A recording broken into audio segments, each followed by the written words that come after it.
Então, Cláudia, você quer se apresentar, falar um pouco do seu currículo, do seu trabalho?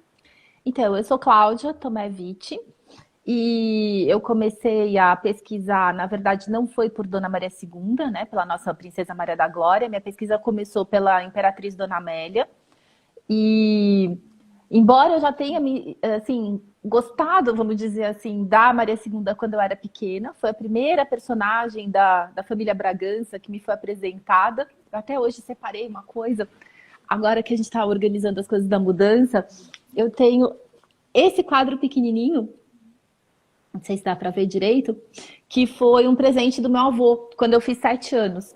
E ele me deu essa gravurazinha, que é uma reprodução, né, do Dom Pedro com a Maria da Glória com 7 anos, segurando a Constituição, porque foi quando ela se tornou rainha de Portugal.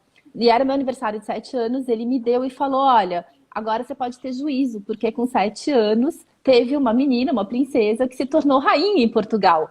E eu fiquei muito impressionada com aquilo, assim, uau! Mas, enfim, eu guardei a gravura, passou, depois acabei me interessando por Dona Amélia, pesquisei muito sobre a Dona Amélia e acabei sempre guardando coisas que eu ia achando sobre outros personagens que poderiam ser interessantes. Então, eu pesquisei durante bastante tempo na Alemanha, eu morei na Alemanha, então os documentos que eu ia achando, as cartas, depois na França, depois aqui em Portugal, coisas no Brasil. E eu fui juntando porque teve um período longo até que a Maria da Glória foi cuidada, educada pela própria Dona Amélia, que era a madrasta dela. Então tinha uma sobreposição, vamos dizer, de um período até bem longo, em que elas conviveram.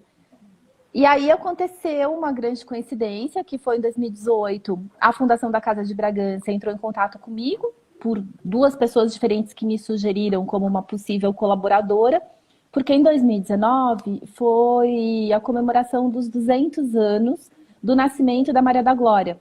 Ela nasceu 4 de abril de 1819. Então, no ano passado, se comemorou 200 anos do nascimento dela.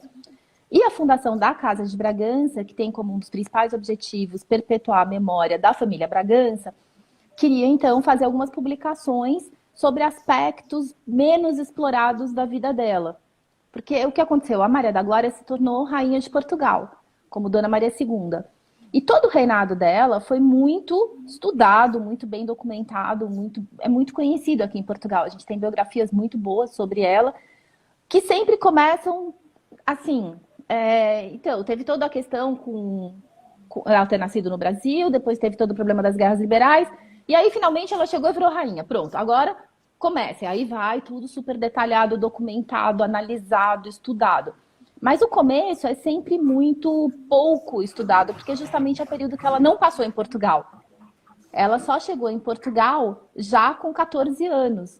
E esses primeiros 14 anos já tinham sido bem tumultuados. Isso normalmente não era muito documentado aqui. E aí, esse foi um dos aspectos, então, que a Fundação gostaria de explorar melhor, justamente essa documentação sobre a infância dela, ainda no Rio de Janeiro, como filha primogênita do Dom Pedro I com Dona Leopoldina. Depois, a estadia dela na Inglaterra, sozinha, com 9 anos. Aí, depois, é, o exílio que ela viveu na França. Aí, a chegada em Portugal, o primeiro casamento que durou 2 meses, praticamente. Ela ficou viúva, que foi com o irmão de Dona Amélia, que eu estudei muito. Então, todo esse começo da vida dela para ser explorado, que era a parte menos conhecida da história. E aí eu aceitei o projeto, comecei a juntar todo o material para escrever, quando nós mudamos para Portugal. Então, quando eu cheguei aqui, em 2018, eu já estava assim, com tudo começado para escrever. 2019 foi o lançamento do livro, a biografia sobre ela. Então, a gente resgatou dois aspectos da vida dela muito pouco conhecidos, que era essa infância, essa adolescência e esse lado musical. E aí foram, então, Sim. as duas contribuições que a gente teve para essa comemoração dos 200 anos. Então, foi por isso que eu acabei me envolvendo tanto com a Maria Segunda, porque teve esse convite para participar. E foi maravilhoso, né? Porque eu cheguei já no meio das comemorações, conheci muitas pessoas, participei de vários eventos, foi a melhor chegada possível. Assim, eu fui recepcionada pela Maria da Glória, em Portugal. Não tinha como ter uma anfitriã melhor. Sim, e Cláudia, você pode falar um pouquinho sobre os primeiros anos de vida dela, o relacionamento com os pais, a vida no Rio de Janeiro, que é tão desconhecida?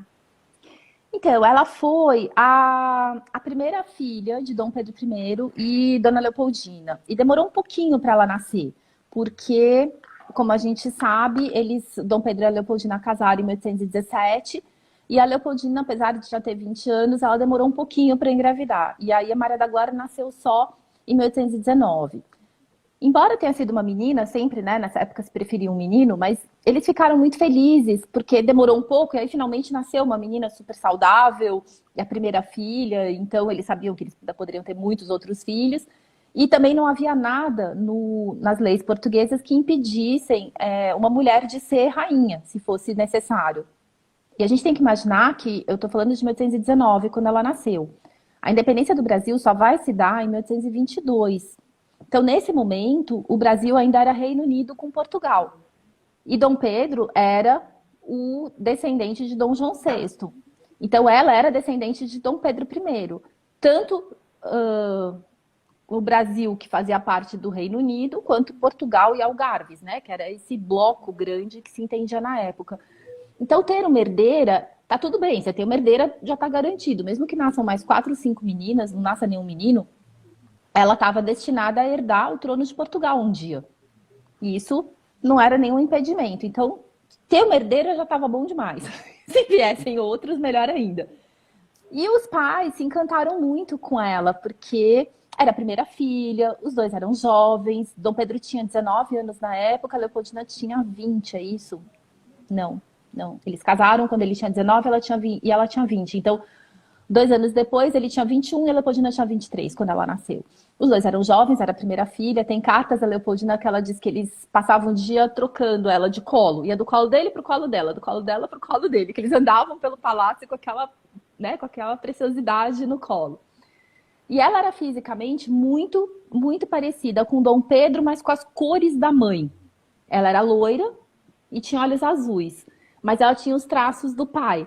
Todo mundo comentava que ela tinha os traços do pai. E depois, psicologicamente, também ela vai ser muito mais parecida com o pai. Mas ela era loira de olhos azuis, então tinha essa coisa mais europeia, germânica dos Habsburgos.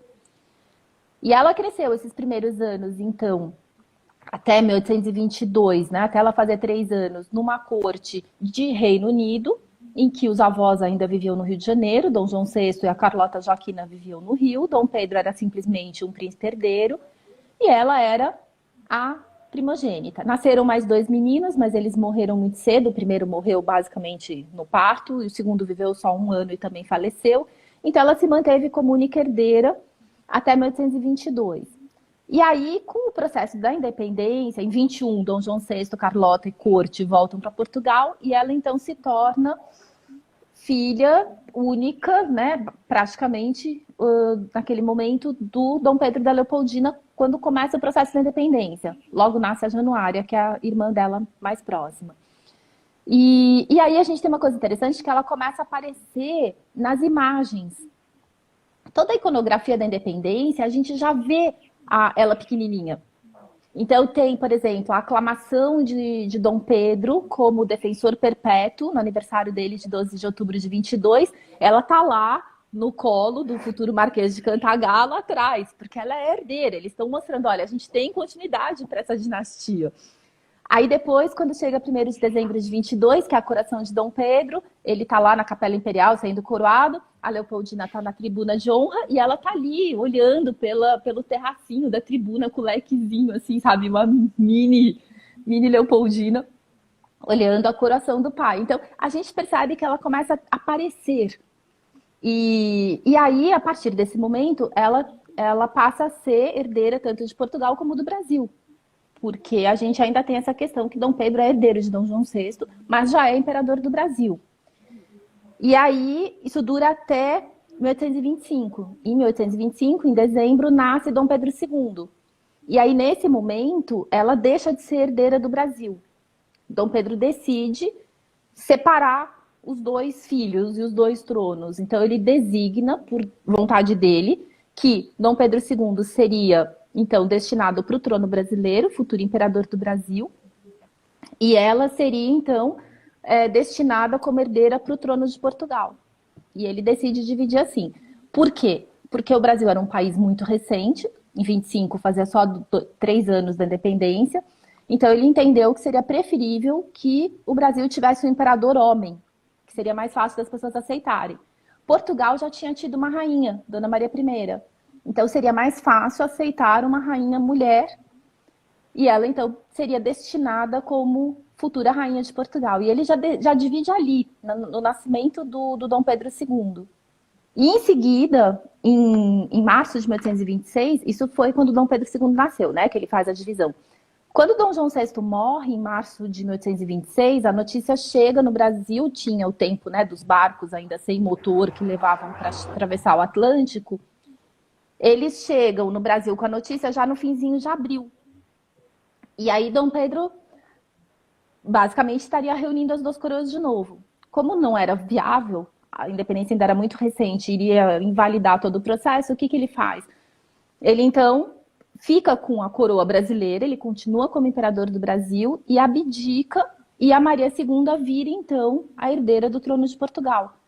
E aí ela passa a ser rainha de Portugal, porque se o rei morreu e ele abdicou, ela imediatamente se torna rainha. Então, no dia 2 de maio de 1826, que é justamente essa imagem que eu ganhei, é quando ela, com 7 anos, se torna a rainha de Portugal. E o que ele faz, então, o Dom Pedro, para alinhavar essa situação? Uma coisa que já vinha sendo articulada já desde antes da independência. Ele tenta casá-la com o irmão dele mais novo, com Dom Miguel. Por quê? Porque isso era uma solução que já tinha sido testada e aprovada. A bisavó dela, Dona Maria I, que inclusive tinha o mesmo nome, Maria, tinha se casado com o tio dela, que era o Dom Pedro, futuro Dom Pedro III, e juntos eles tinham governado Portugal. Então era uma solução que seria aceita facilmente em Portugal. E ela então Dom Pedro então pega e negocia o casamento da Maria da Glória com 7 anos com o irmão, o Dom Miguel, que era tio dela, que era bem mais velho, mas para que eles um dia, quando ela crescesse, então governassem juntos Portugal. E o que era a grande ideia dele? Era que tanto Portugal como o Brasil fossem monarquias constitucionais. Por quê? E essa é a grande questão da vida dos dois, tanto do pai como da filha, tanto Dom Pedro como Maria da Glória. A gente teve, durante todo um período, nos países, primeiro na Inglaterra, depois na França e depois no resto da Europa, várias revoluções que levaram ao fim do absolutismo. Tá? Aquela ideia de que era o rei que mandava, etc., foi caindo e a gente foi tendo uma ascensão da burguesia que foi tomando assento num parlamento e foi começando a ter também uma voz dentro das monarquias. E você passa a ter também uma constituição limitando os poderes do rei. Então a gente teve uma Revolução Francesa na França, em que se guilhotinou a cabeça do rei, aliás, da rainha, enfim, de tantos outros nobres. A gente teve processos muito sangrentos, violentos em vários países. E Dom Pedro tentou antecipar essa situação, dando ele próprio uma constituição, tanto para o Brasil como para Portugal, porque ele entendia que essa era a evolução natural. E que antes que houvesse uma guerra, uma revolução, e para o bem do futuro do país, que ele acreditava realmente que essa era a continuidade histórica possível e viável, ele pega e dá a Constituição, tanto para o Brasil, em 1824, como para Portugal, em 1826. Então, em 4 dias, ele descobre que o pai morreu, que ele é o herdeiro, ele faz a Constituição como Dom Pedro IV, ele abdica e ele entrega filha e Constituição para Portugal. E Uau. aí... E aí se decide, bom, faz o que com essa menina agora que é a rainha de Portugal com 7 anos? Tem que mandar para Portugal, para ser criada e aprender toda a cultura, enfim, mesmo, né, o sotaque correto, perfeito, porque vivendo no Rio de Janeiro a gente imagina que talvez ela tivesse alguma interferência do sotaque brasileiro, a gente não tem certeza, mas principalmente a cultura, para ela ser então criada em Portugal. E a Leopoldina, que ainda estava viva nesse momento, né, em maio de 26, fica muito preocupada, porque quem iria criar a Maria da Glória em Portugal? A avó, a Carlota. A Leopoldina tinha um certo receio. Mas estava definido que ela iria para Portugal. Só que o que acontece? Entre vamos organizar para ela casar com um tio, mas ser criada em Portugal até crescer e poder consumar o casamento, o que acaba acontecendo é que a Leopoldina adoece e morre. A gente tem todo o conflito no sul do país, a Leopoldina adoece, a Leopoldina morre em dezembro do mesmo ano, a Maria da Glória vira órfã de mãe, e aí fica uma situação, não dá para agora mandar essa menina para Portugal, longe do pai e dos irmãos, sendo que acabou de perder a mãe com 7 anos. E aí desistem da ideia, então, de enviá-la para Portugal. E aí ela acaba ficando no Rio de Janeiro e convivendo com a Marquesa de Santos, com a Duquesa de Goiás, filha da Marquesa, com Dom Pedro, que era irmã ilegítima dela, convivendo com os irmãos, e ela acaba tendo uma percepção da realidade muito grande, muito grande. A gente vê que ela sabe exatamente o que está acontecendo com quem.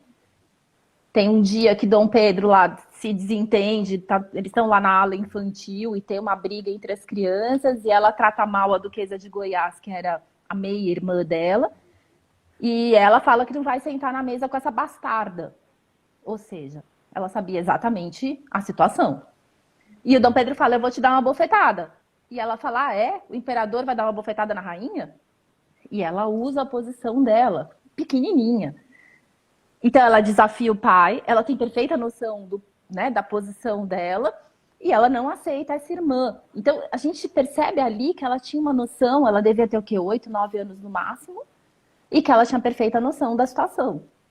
E, Cláudia, me conta um pouquinho pra gente sobre a personalidade da Dona Maria II. Você disse que ela era um pouco parecida com a personalidade do Dom Pedro I. Então, eu acho que tinha essa questão dela ser corajosa, dela ter muita energia. Ela tinha uma coragem também, você veja, esse pai foi tudo que sobrou para ela, né, ao longo da vida, principalmente depois que ele abdica, eles vêm para a Europa. Ela tinha uma adoração por esse pai, mas ela se impunha. Por exemplo, teve um documento em que ele enviou uma partitura para ela, possivelmente do futuro hino, em que ele manda para ela apreciar, e ela diz assim, tá muito bom, mas eu fiz umas alterações que eu acho que vão ficar melhores.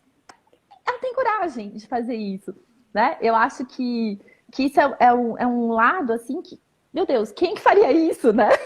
O pai. E ela encara, assim, depois quando ela estava engravidando, recomendam para ela, olha, é melhor você parar de ter filhos, você tem que evitar o teu marido e ter menos filhos, porque você está colocando sua saúde em risco. Ela começou a perder vários bebês, que ela tinha os bebês e morriam e tal. E ela fala, não, de jeito nenhum, entendeu? Não abro mão de estar com meu marido, não abro mão de ter filhos, de garantir a descendência. Se eu morrer, eu morro fazendo o que é esperado de mim.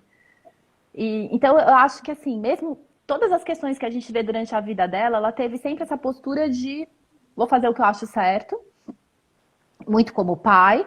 Às vezes ela era um pouco impetuosa, ela falava as coisas, pensava depois. A gente tem trechos em que ela faz muito isso, assim como o pai fazia. E eu acho também que ela tinha um lado de bom humor, que era muito legal. Assim, a gente vê na correspondência dela, mesmo nos piores momentos, assim, ela brinca, sabe? Ela é irônica, ela é engraçada, ela nunca perdeu esse bom humor. E isso eu acho que também é uma coisa, assim, muito do pai, assim, dessa alegria, né? Dessa alegria de viver, assim, essa energia de vida, eu acho. Então, sim. E, Cláudia, como foi o primeiro e o segundo casamento dela? Então, o primeiro casamento foi com o irmão de Dona Amélia, porque Dom Pedro faleceu quando ela era ainda muito jovem.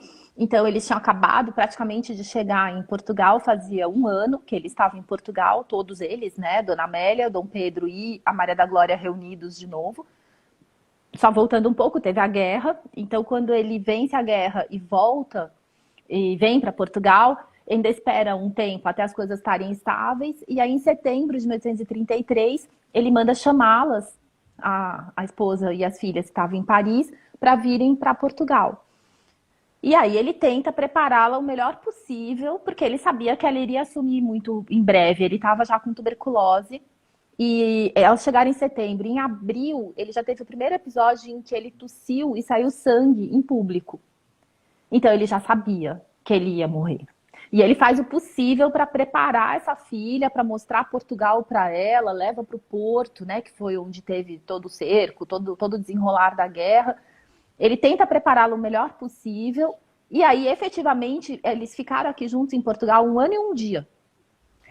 Foi Uau! assim, elas chegaram dia 23 de setembro de 33 e ele morreu 24 de setembro de 34. Foi 1 ano com ele morrendo. Então, o que ele faz? Ele pede para que o irmão da Dona Amélia assuma o reino junto com ela para dar continuidade a esse projeto de consolidação de uma monarquia constitucional. Porque, lógico que tinha uma questão dinástica, da filha assumir o trono, mas principalmente tinha uma questão de consolidar esse projeto de governo que ele acreditava. Que ele tentou pacificamente, né, fazendo aquela primeira tentativa de casar a Maria da Glória com o tio, com Dom Miguel. Dom Miguel não quis ser um rei consorte constitucional, ele queria ser um rei por direito próprio absolutista. Teve a guerra, ele perdeu, e aí então esse primeiro casamento foi anulado, e aí ela precisava de alguém do lado dela para apoiar, para dar continuidade, uma menina de 14 anos. Então ele pede para que o cunhado, que morava nessa altura em Munique, venha para Lisboa, case com ela, assuma esse governo e dê continuidade a essa consolidação desse projeto. Então, ela casou com ele, uma grande expectativa, uma grande esperança, porque ele era uma pessoa que Dom Pedro já conhecia, em quem ele confiava, que compartilhava dos mesmos ideais políticos e que então seria um apoio tanto para Dona Amélia como para Maria II. Era uma pessoa de dentro da família, de confiança, e eles se casam, passa 2 meses, ele vai fazer uma cavalgada aqui em Lisboa mesmo, volta para o Palácio das Necessidades, onde eles viviam com uma dor de garganta. A dor de garganta em 2 dias vira uma coisa incontrolável e ele morre. Provavelmente foi uma doença infecciosa, que naquela época água contaminada, comida contaminada era o que mais acontecia, não se tinha certeza, chegaram a suspeitar de envenenamento, tiveram que fazer inclusive uma autópsia para ter certeza, mas enfim, foi uma morte natural. Ele infelizmente já tinha tido um histórico de um começo de tuberculose, então provavelmente ele já devia ter a saúde um pouco debilitada, embora ele estivesse bem, ele talvez não fosse, vários irmãos também, né, Dona Amélia e do Augusto, faleceram de tuberculose, e ele acabou morrendo com essa infecção na garganta, que pode ter sido uma febre tifoide, pode ter sido, enfim, a gente não tem muita certeza, mas foi alguma coisa infecciosa. E aí, assim, não dava para esperar muito tempo o luto, porque ela precisava casar logo e ter descendentes para assegurar uma descendência, porque senão você não teria estabilidade nenhuma para esse trono, que já era uma coisa tão complicada, que tinha acabado de terminar uma guerra, e aquilo não era absolutamente estável, com uma menina de 15 para 16 anos, sem um marido, sem descendentes. Então, assim, ela imediatamente tem que começar as negociações, e aí, nas próximas negociações, como Dom Pedro já tinha falecido, e ele não podia mais escolher, ninguém imaginava, né, que o Augusto não fosse vingar e ser marido, aí começa, então, toda uma questão de França e Inglaterra tentando influenciar esse próximo casamento. Cada um tinha seu candidato. E aí, lógico, quem acaba vencendo é a Inglaterra. E aí, o próximo marido dela, então, Dom Fernando, vai ser uma pessoa da casa de Saxe-Coburgo-Gotha, que era a mesma casa onde a gente tinha o rei da Bélgica e o príncipe consorte da Inglaterra, o príncipe Albert, era da mesma família. Ele vem para Portugal, eles são muito jovens, né? Ele vai fazer 20, ela tem 16. Ela acaba de fazer 16, no ano seguinte eles se casam, tem que esperar 1 ano de luto, então logo no ano seguinte eles se casam. E graças a Deus tem uma afinidade muito grande, se dão muito bem e acabam ficando, enfim, um casal muito unido. Eles têm 11, ela engravida 11 vezes, dos quais 7 filhos sobrevivem até pelo menos adolescência, começo da idade adulta. E ele traz consigo não só uma bagagem cultural muito forte, mas ele traz uma fortuna pessoal. porque ele era herdeiro por parte de mãe de grandes possessões e terras e coisas na Hungria. E ele é obrigado a abrir mão disso, porque senão ele seria vassalo do imperador da Áustria, porque a Hungria estava subordinada à Áustria. E ele teria, então, que responder ao imperador da Áustria como dono de terras da Hungria, como nobre húngaro. Então, ele tem que abrir mão dessa herança materna, vender tudo que ele tem e vir para Portugal para poder ser, então, o príncipe consorte, que a partir do nascimento do primeiro filho se tornaria rei. Porque aqui em Portugal, o marido de uma rainha reinante só vira rei depois que prova que, né, cumpriu seu papel. Então, depois que nasce o primeiro filho ou filha, o príncipe consorte se torna rei.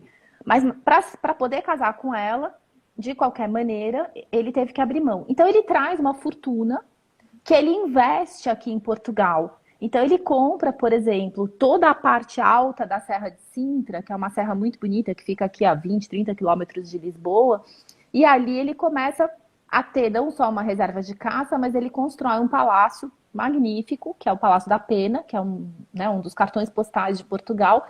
Foi construído por ele, com o dinheiro dele, com o gosto dele, para ser uma residência de verão da família. E, além disso, ele passa a trazer fotógrafos, litógrafos, enfim, ceramistas, vários arquitetos, várias pessoas desse mundo germânico que ele acreditava que tinham uma qualidade técnica melhor para melhorar as artes e os ofícios aqui de Portugal. E toda a questão da preservação do patrimônio, então ele percebe que tem igrejas que estão desmoronando, que tem conventos antigos que não estão sendo bem cuidados, tem peças de arte que não estão sendo restauradas, e ele passa a investir nessa recuperação e preservação do patrimônio histórico e artístico português. Então ele fica conhecido como rei artista, porque ele não só cuida do patrimônio, como ele próprio também produz, ele desenha, ele faz muitas coisas. E ele não se envolve muito com a política. Então ele tem todo esse interesse, vamos dizer, nessa parte mais cultural, e a parte do governo fica realmente nas mãos dela. Isso depois, no século XX, vai ser muito deturpado, porque a gente tem uma visão da história muito machista de que a mulher sempre está subordinada a algum homem. Então, seja o pai, seja o marido, seja o filho. E as pessoas tinham muito uma tendência de querer dizer que, na verdade, ela não teria governado de verdade, que ela teria sido um fantoche, que ele que teria governado porque ele era homem. Só que não, ele estava realmente cuidando dessa parte que era o que ele amava, e ela cuidava da parte, vamos dizer que, como ela dizia, era o fardo, era o que tinha que ser feito, que era administrar o país e ter filhos, né? Porque ali era uma produção como a mãe, quase que um filho cada ano e meio, mais ou menos. E ela, então, toca essas duas partes, né? De ser mãe e de administrar o país. E administrar o país significava implementar essa monarquia constitucional que o pai dela tinha começado, pela qual ele tinha lutado. E ela faz isso. A gente vê que todo o governo dela vai ser com idas e vindas, porque era um processo, né? Tinha vários interesses sendo contrariados nessa implementação, mas ela vai, entre idas e vindas, implementando esse projeto do pai. Desde as coisas mais, enfim, menos visíveis. Então, o projeto do primeiro museu que Dom Pedro dá início ainda durante o Cerco do Porto, o Museu Portuense, e que ela vai levar adiante, até todo um projeto de reformulação do sistema de ensino para implementar um ensino público gratuito e abrangente no país. O ministro Passos Manuel vai fazer isso ao longo do reinado dela, e que chega até as escolas profissionalizantes, até um projeto de democratização, por exemplo, da música, que era a grande paixão do pai e dela. Então você deixa de ter só música nos palácios, nas igrejas, nos conventos e nos teatros, que era uma coisa muito elitizada, e ela leva as bandas militares para tocarem nos coretos das praças e dos jardins e dos passeios públicos e dos parques públicos, que ela vai abrindo para que as pessoas tenham acesso a uma natureza. As cidades nessa época eram muito pouco verdes, E ela traz essa natureza, essa exuberância que talvez ela lembrasse da infância do Rio de Janeiro para os parques e para as praças que ela vai mandando abrir em Portugal ou reformular. Então ela meio que honra um pouco essa memória, vamos dizer, da infância, da natureza, sempre com plantas tropicais. Isso é muito interessante. E ela traz o pai através da música para os coretos, para as bandas, para os desfiles, para tudo isso que para ela era uma forma de chegar, para que a população tivesse acesso a coisas edificantes. A ideia da felicidade dos povos, que era através da educação e da música. Então ela acreditava que dando educação e trazendo música para a população, isso faria com que as pessoas pudessem evoluir e que esse era o caminho. Então hoje, quando as pessoas falam, Maria II foi a rainha educadora. Sim, mas não porque ela foi uma boa mãe que educou os 7 filhos. Ela foi uma boa mãe, ela educou os 7 filhos. Mas ela fez muito mais do que isso. Ela teve um projeto, né, de educação da população que tinha começado com o pai e que ela dá prosseguimento. Então eu acho que esse é o principal ponto que faz a gente, entendendo o governo dela, se encantar pelo legado dela. E aí a gente tem nas artes, no teatro, a fundação do Teatro Maria II, o Real Conservatório de Música, enfim, várias escolas e vários cursos superiores. Tudo isso vai sendo implementado, e não só Lisboa e Porto, mas existia um interesse de que isso fosse levado para o resto do país também. O pessoal está pedindo muito aqui nos comentários para você falar um pouquinho sobre a relação da Imperatriz Dona Amélia com a Rainha Dona Maria II. Então, elas se conheceram quando a Maria da Glória estava na Inglaterra, e já há um ano, e aí ela voltou para o Rio de Janeiro, quando Dona Amélia casou por procuração em Munique com Dom Pedro como segunda esposa, né? Porque a Leopoldina tinha falecido, e a Dona Amélia se torna, então, a próxima imperatriz, a segunda esposa do pai. Então ela vira madrasta. Nesse momento, a Maria da Glória tinha 10 anos e a Amélia tinha 17. Então elas tinham uma idade relativamente próxima. Lembrando, obviamente, que a Maria da Glória tinha tido essa educação e esse contato com a realidade que faziam com que ela, apesar dos 10 anos, fosse uma menina bem mais madura do que uma criança de 10 anos normal. Enquanto a Imperatriz Amélia tinha sido uma princesa criada na Baviera, protegida numa família, enfim, muito rica e dentro do que seria uma educação mais tradicional. Então, essa diferença de 10 para 17, eu acho que era muito menor na realidade do que os anos fazem a gente acreditar. E a Amélia tinha o trunfo, né? Ela tinha um irmão lindo de 19 anos que acompanhou as duas nessa viagem, o que seria depois o marido dela, o Augusto. E elas se deram muito bem. Elas se conheceram, o relato que a gente tem dessa viagem é que elas se deram muito, muito bem. Chegando no Rio de Janeiro, elas imploraram para ficar juntas no mesmo palácio. A ideia original era que a Maria da Glória fosse para a antiga casa da Marquesa de Santos, que era o palacete, que foi transformado em palacete da rainha. Como rainha de Portugal, ela teria que ter um palacete próprio, uma corte própria.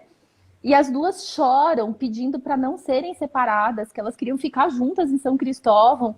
E aí fica, então, negociado que a Maria da Glória vai só despachar, vamos dizer assim, no palacete da rainha. Então, nos dias de grande gala, de beijamão, datas importantes para Portugal e para receber o corpo diplomático, a Maria da Glória iria, então, para o tal do palacete da Marquesa. E lá seria a casa da rainha. Mas ela não dormia lá. Ela ficava no palácio com o pai, com os irmãos e com a Amélia. E a gente vê a correspondência entre elas é muito carinhosa. Então, assim, elas realmente tiveram um momento muito próximo. Aí, com a abdicação do Dom Pedro, os irmãos mais novos ficam no Rio de Janeiro. Dom Pedro II vira imperador com 5 anos e ficam as irmãs como time de reserva. Para o exílio vão o Dom Pedro I, que não era mais Dom Pedro I, que passou a ser só Duque de Bragança, com Dona Amélia, que nessa altura estava grávida, e a Maria da Glória. E aí eles vão, então, para o exílio. E aí, no exílio, eles ficam primeiro um pouquinho juntos, até nascer o bebê da Amélia. Eu acredito que, inclusive, esperar, né, passar a gravidez para ver e o parto para ver se ela engravidava de novo. Ele espera um pouco. E aí, finalmente, ele vai para a guerra para tentar retomar o trono, que nessa altura do campeonato, Dom Miguel tinha usurpado o trono. E as duas ficam sozinhas em Paris. E aí você tem uma corte minúscula, mas uma corte para Maria da Glória portuguesa, e uma corte minúscula, mas uma corte quase, né, bávara, que eram as damas da imperatriz, da ex-imperatriz Duquesa de Bragança. E existe numa casa, não muito grande, com pouco dinheiro, né, enquanto a guerra estava rolando, você tem essas duas mini cortes lutando pelo poder. E qual era a intenção da Amélia? Educar essa menina. Então você imagina, elas chegaram em Paris em 1831, a Maria da Glória estava completando 12 anos, o Dom Pedro vai para a guerra e ela fica como madrasta incumbida de terminar a educação dessa menina, ou de cuidar da educação dela. O que ela queria? Que ela acordasse cedo, estudasse, fizesse exercício, não comesse muito doce, fosse educada, enfim, né? O básico, uma educação de uma rainha. E a Maria da Glória estava acostumada a ser muito paparicada e a corte dela fazia as vontades dela. Então, o que acontecia? A madrasta era uma chata que pegava no pé, que nem mãe era para fazer isso, era madrasta, e a corte dela metendo o pau e fazendo tudo o que ela queria. Chegou num ponto que a gente tem as cartas do Dom Pedro dando autoridade para Amélia, dizendo, olha, ou você faz tudo que a mamãe está pedindo, ou você não está entendendo que o problema é comigo, fui eu que mandei. Não é ela que está mandando, fui eu que mandei. Então você obedeça a sua mamã, né, a madrasta, porque fui eu que mandei, não é ela que é chata. Você tem que estudar, você tem que, sabe, você percebe assim todo esse embate e toda essa questão da madrasta tentando fazê-la seguir uma rotina, enfim, uma disciplina germânicas, que já devia ser acima do que seria razoável para a corte portuguesa. Aí a gente já vê que começa um certo conflito. Mas elas chegam em Portugal, depois, né, no final de 1833, e elas passam 2 anos em Paris. E a gente percebe que quando elas então chegam em Portugal e o Dom Pedro se reúne a elas, a coisa parece que fica bem mais tranquila. E aí o Dom Pedro pega e demite toda essa corte que ficava intrigando contra a Amélia. Ele demite todo mundo e coloca novas pessoas em quem ele confiava. E com isso, a situação dá uma grande acalmada. Aí chega o Augusto, com também uma cortezinha própria da Baviera, que também era favorável à Amélia, e a coisa dá uma boa acalmada. Só que o Augusto morre. E na hora que ele morre, o que acontece? A Amélia era a única pessoa que ainda defendia os antigos funcionários que tinham trabalhado com Dom Pedro. Ela queria manter a corte que o Dom Pedro tinha estipulado e as pessoas que tinham sido fiéis a ele. Só que tem um monte de gente que vê a oportunidade de entrar na corte e começa a fazer intrigas contra a Amélia e contra as pessoas que ela apoiava.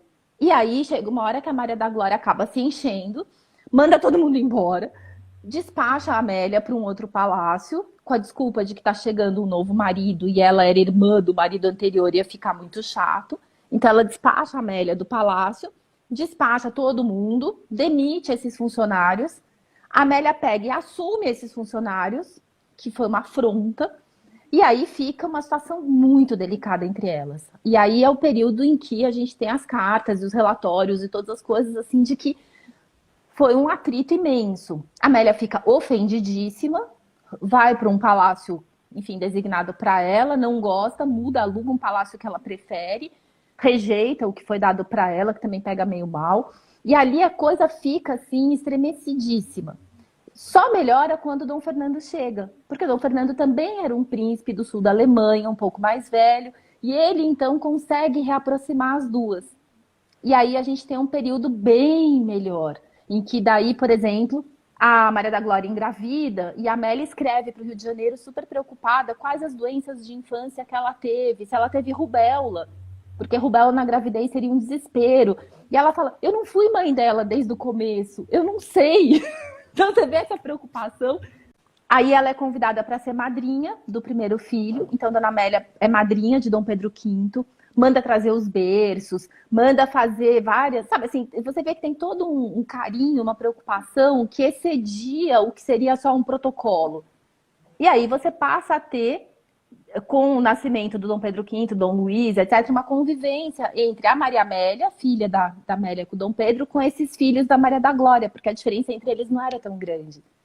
E aí você volta a ter uma convivência familiar, a ponto de, na morte da Maria da Glória, quando ela morre, em 1853, quem estava em cima da cama com ela, cuidando na hora da morte, era a Amélia. Sim, entendo. E, Cláudia, como foi o governo da Dona Maria II? Ela enfrentou muitas dificuldades políticas, como que ela lidava com os políticos da época dela? Foi muito difícil. Porque ela pegou justamente esse período da consolidação de uma monarquia constitucional. Um pós-guerra em que a gente tinha uma economia totalmente falida. Portugal, no começo do século XIX, foi uma desgraça. A gente teve as invasões napoleônicas, a gente teve a saída da corte, depois a gente teve todo um período de guerras liberais. Então, quando ela assume num país destroçado. E é muito mais difícil governar sem dinheiro. O próprio Dom Pedro, para financiar a guerra, tinha contraído muitas dívidas. Tudo isso tinha que ser saldado, foi sendo saldado ao longo dos anos seguintes. Mas não era uma situação tranquila, né? Não era uma situação assim fácil. Num primeiro momento, ela teve os amigos, vamos chamar assim, os grandes apoiadores de Dom Pedro, que estavam também apoiando o governo dela. Então você tem o Duque de Saldanha, Marquês de Fronteira, Duque da Terceira, o Visconde de Sá da Bandeira, todos os grandes heróis das guerras liberais eram os conselheiros dela. Só que ao longo do tempo, quando foi entrando na década de 1840, ela acabou se aproximando muito de uma outra figura que se tornou o primeiro-ministro dela, que foi o Costa Cabral. E o Costa Cabral, ele tinha sido também uma pessoa que tinha participado das guerras e que tinha tido um certo papel, vamos dizer assim, nas guerras liberais, mas ele não tinha, de jeito nenhum, a mesma origem que essas outras pessoas. Ele vinha de uma origem muito mais modesta. E ele também não tinha tido um papel tão protagonista nas guerras liberais. Então também não justificava que ele fosse, vamos dizer, tão agraciado. Só que ela enfrentou diversas revoltas. A gente teve o setembrismo, logo que ela assume. A gente teve a Belenzada, que foi uma revolução. Teve a Maria da Fonte, teve Patuleia. Teve várias revoltas menores durante o governo dela. E cada vez era uma história de vai à Constituição, volta à Constituição, faz outra Constituição, volta para a Constituição que Dom Pedro tinha dado, fica sem Constituição. Sabe assim, foi muito tumultuado esse processo. E o Costa Cabral foi uma pessoa que deu uma certa estabilizada no governo, vamos dizer, e deu uma certa segurança para ela de não precisar ficar tão presente e poder se dedicar um pouco mais à família dela que estava crescendo, essa coisa de marido e filhos e tudo isso, e dar uma certa folga. E ela, então, entrega muito, ela sente uma confiança nele e entrega muito mais poderes para uma pessoa que não tinha o pedigree que seria de se esperar. E ele vai ganhando muito poder, ele ganha muito dinheiro, ele é primeiro nomeado conde, depois marquês de Tomar, ele passa a ter grandes propriedades, muito poder, e existe um certo ciúmes, lógico, em torno dessa figura. Porque ele não eu, porque, né? Da onde? Começam, inclusive, as calúnias e as fofocas e as intrigas de que eles talvez tivessem um caso, porque isso explicaria o porquê dela favorecer tanto Costa Cabral como o irmão dele, que também tinha um cargo importante no governo. A coisa vai se escalonando de uma maneira muito grande. E aí ele faz a grande burrada de ir para os jornais para desmentir o que se falavam sobre eles. E aí que a coisa vira fogo na palha, porque, logicamente, na hora que ele vai e assume nos jornais que se falava de um possível relacionamento entre eles, ele acaba com a honra da rainha. E aquilo vira um escândalo absurdo. Junto com isso, a gente tem toda uma questão política muito grande, ela acaba tendo que afastá-lo. Ele vai exilado para a Espanha, fica um tempo fora, dá uma acalmada na história. Só que começa de novo um tumulto, ela chama ele de volta e ele reassume. Então ele fica, acho que de 46 para 1846, 1847 na Espanha, volta, e aí ele fica até 1850 de novo, E o cargo dele era presidente do Conselho de Ministros, era como se fosse o primeiro-ministro. E aí ela reassume, assim, passa por cima de todas as fofocas, passa por cima de tudo, bota ele de novo, tipo, não tem por que não colocá-lo, não tem por que nada disso, ela banca a história.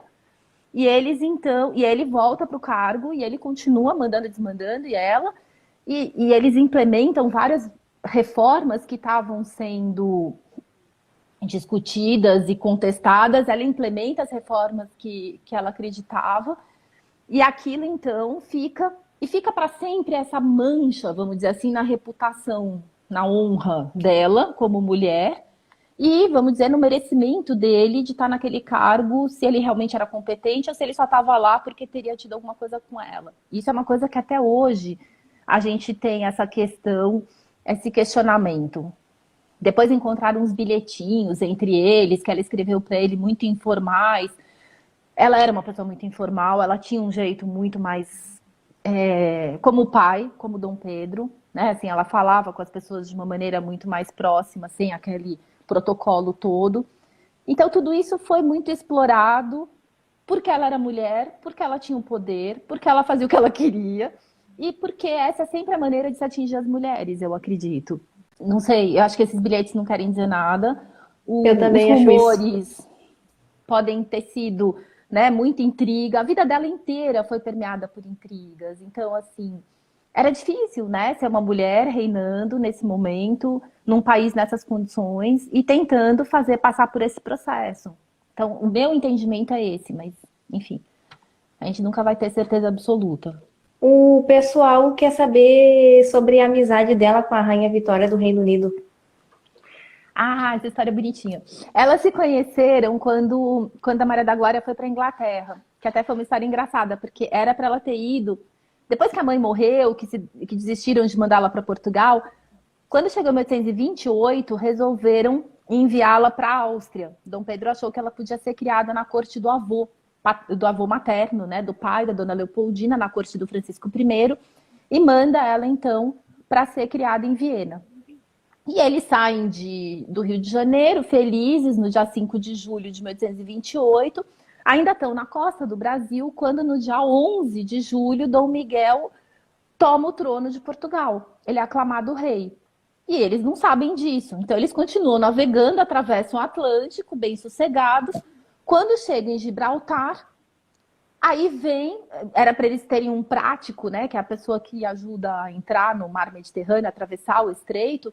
Aí vem um emissário do governo para explicar que, olha, não vai dar para ir para a Áustria.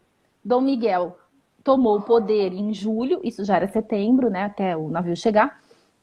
Então, a Viena está apoiando o governo de Dom Miguel. Viena sempre foi, né, um gabinete absolutista. O governo vienense foi enfim, o bastião do absolutismo durante todo o período napoleônico e posterior. E assim, se ela for para Viena, ela pode ser feita até refém. Então, ela não pode, de jeito nenhum, entrar em território austríaco. Portugal também nem pensar, porque Dom Miguel tomou o poder e ele pode fazer o que ele quiser com ela se ela chegar em Portugal, né? Assim, desde envenenar até obrigar a casar e ser obediente, até deportar de volta. Nenhuma ilha portuguesa, nesse momento, é garantia. A Ilha da Madeira estava caindo também nas mãos de Dom Miguel. Os Açores iriam se manter fiéis a Dom Pedro, mas ninguém tinha certeza naquele momento. E aí o coitado do Barbacena, que era o diplomata que estava incumbido dela, com aquela menina, rainha, sem saber para onde ir, ele pega e fala, vou para a Inglaterra. Porque a Inglaterra, pelo menos, é um antigo aliado, tanto do Brasil como de Portugal. Tinha grandes interesses no comércio com o Brasil e nunca iria afrontar a filha do imperador. Né? Nem que não reconhecesse ela como rainha de Portugal, mas não iria fazer nada contra a filha do imperador do Brasil, porque os interesses eram imensos. E ele pega e vai para a Inglaterra. E aí eles chegam e leva 3 meses para o rei tomar uma posição. Ele não quer se envolver, porque se ele se envolve, ele está tomando partido. E ele não quer perder nem os negócios com o Brasil, nem os negócios com Portugal. Então o rei diz que está doente, que o palácio está em reforma, que está chovendo muito, cada hora tem uma desculpa. E aí o próprio rei, na verdade, até tinha uma simpatia pela causa dela como herdeira. Enfim, a impressão que dá é que ele apoiava até a ideia dela como rainha, só que todo o gabinete dele era um gabinete absolutista.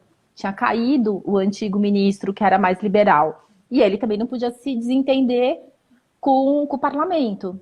Até que ele então recebe a Maria da Glória em circunstâncias muito familiares, em que ele pega e faz um baile para meninas e convida não só a Maria da Glória, que tinha 10 anos, como a Vitória, que também tinha a mesma idade, elas são exatamente do mesmo ano, e mais 150 outras crianças, e faz um baile para meninas. E a partir desse momento, então, ela é, vamos dizer, aceita, né, dentro da família real britânica e passa a conviver com essas crianças e com esses outros nobres, e ela passa então a ter um trânsito dentro, vamos dizer, dessa corte. Não muito, mas um pouco. Ela não convive com a Rainha Vitória como a gente acredita que uma ia brincar na casa da outra todo fim de semana. Não era assim. Até porque era muito caro viver em Londres. E aí tem um simpatizante da causa liberal, que é o Lord Lucan, que oferece uma casa de campo para ela em Laleham, que era bem longe de Londres. Não dava para ir e voltar. Então ficou estabelecido que ela iria morar nessa casa de campo, ter aulas de inglês, continuar a educação dela. E uma vez por semana ela ia para Londres, se hospedava na casa do Marquês de Palmela, o futuro Duque de Palmela, que era o grande representante do liberalismo na Inglaterra, e ali ela dava beijamão, ela recebia os exilados que tinham fugido de Portugal, liberais, etc. E então, uma vez por semana, ela tinha umas funções representativas como rainha. E o resto do tempo ela estava no campo, estudando, enfim, né, levando uma vida de uma criança, se preparando. Ela vai rever a futura rainha Vitória num outro baile que vai ter depois, acho que em maio de 1829, um outro baile de meninas que elas se revêem, que foi um baile dado em homenagem ao aniversário da rainha Vitória. E aí elas não têm mais tanto contato, mas elas se conheceram crianças. Depois elas vão se rever ainda quando ela volta para a Europa, mas elas não foram assim melhores amigas. O que vai aproximá-las é mais tarde, quando as duas casam com príncipes da mesma família. E as duas são rainhas de países aliados, então elas mantêm uma correspondência ao longo da vida. Mas a Rainha Vitória não era a melhor amiga dela. Eu sei que tem um romance que diz que era, que elas eram super, assim, best friends forever, só que não eram. A melhor amiga da Maria da Glória, na verdade, era a princesa Clementina, que era filha do rei da França e com quem ela realmente conviveu durante 2 anos, durante o exílio em Paris. Dos 12 aos 14 anos, elas eram melhores amigas, elas estavam sempre juntas, elas tinham aulas juntas, dividiam os professores, dividiam aula de dança, faziam cavalgadas juntas. Realmente a Clementina foi a melhor amiga. Toda a correspondência entre elas, você vê que é uma coisa muito mais íntima, muito mais sincera. Com a Rainha Vitória tinha sempre assuntos que a Maria da Glória não tocava. Por exemplo, Costa Cabral, ela nunca na vida falou sobre ele na correspondência para a Rainha Vitória. E com a Clementina ela comentava de tudo. Então você percebe assim que tinha ela pedia livros para a Clementina de coisas sobre educação, sobre coisas que ela queria, né? A Clementina, filha do Luiz Felipe. Elas foram muito, muito amigas, realmente, a vida toda. Então aí você tem uma amizade, né? A própria Clementina vem para Portugal na lua de mel. Aí você vê que tem uma intimidade. Com a Rainha Vitória teve uma amizade, teve essa, vamos dizer, essa afinidade por as duas serem casadas com parentes, pelas duas serem rainhas de nações amigas, mas eu não vejo o mesmo carinho que ela tinha com a Clementina com a Vitória. Cláudia, para finalizar a live, como foi a morte da rainha Dona Maria II? O pessoal está perguntando aqui. Ela morreu no parto, assim como a Leopoldina também acabou morrendo depois, né, de perder um bebê, e assim como a avó também tinha morrido depois de perder um bebê. Ela provavelmente, mas isso é uma teoria minha, sofria de diabetes. Dom Pedro II também. Porque a gente tem um histórico de que cada filho foi ficando maior, cada bebê dela ia aumentando, assim, as crianças foram ficando enormes. E ela perdeu muitas crianças, ou antes de nascer, ou no parto, e foi sendo cada vez mais difícil. E todos os sintomas que a gente tem dos boletins médicos apontam que provavelmente ela sofria de diabetes, só que não se sabia, não se tratava. E quando chegou, ela tinha 34 anos, quando chegou, então, no parto do que seria a 11ª gestação, ela passou muitas, muitas horas em trabalho de parto e aquilo não ia, não ia, não ia. Ela mesma chegou a dizer, isso daqui tá muito estranho, não é como das outras vezes. E ela faleceu, dando à luz a esse bebê. O bebê morreu junto com ela. E ela morreu, então, no dia 15 de novembro de 1853, com 34 anos. Cláudia, eu vou agradecer muito a sua participação aqui, não vou te alugar mais. E o pessoal está perguntando onde se adquire o seu livro e como entrar em contato com você. Então, para entrar em contato comigo pelo meu Instagram, eu tenho o Instagram, então quem quiser seguir ou quem quiser me escrever pelo direct, eu tento responder todo mundo. Às vezes eu não consigo no primeiro ou no segundo dia, mas eu acabo respondendo. E o meu livro só mesmo em contato com a Fundação da Casa de Bragança aqui em Portugal. Infelizmente eu não tenho o livro disponível no Brasil, então eu tenho que escrever para o e-mail deles pedindo o livro e aí eles enviam pelo correio.